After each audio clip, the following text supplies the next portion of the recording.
Buď jsme svobodní všichni, anebo nejsme svobodní vůbec.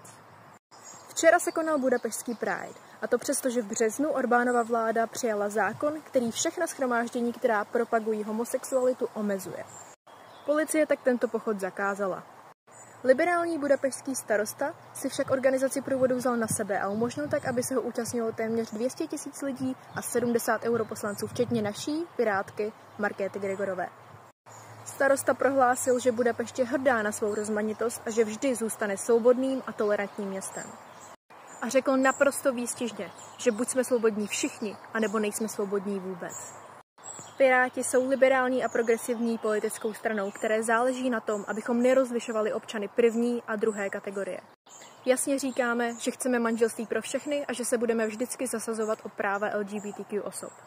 Jsme Piráti a nakopneme to.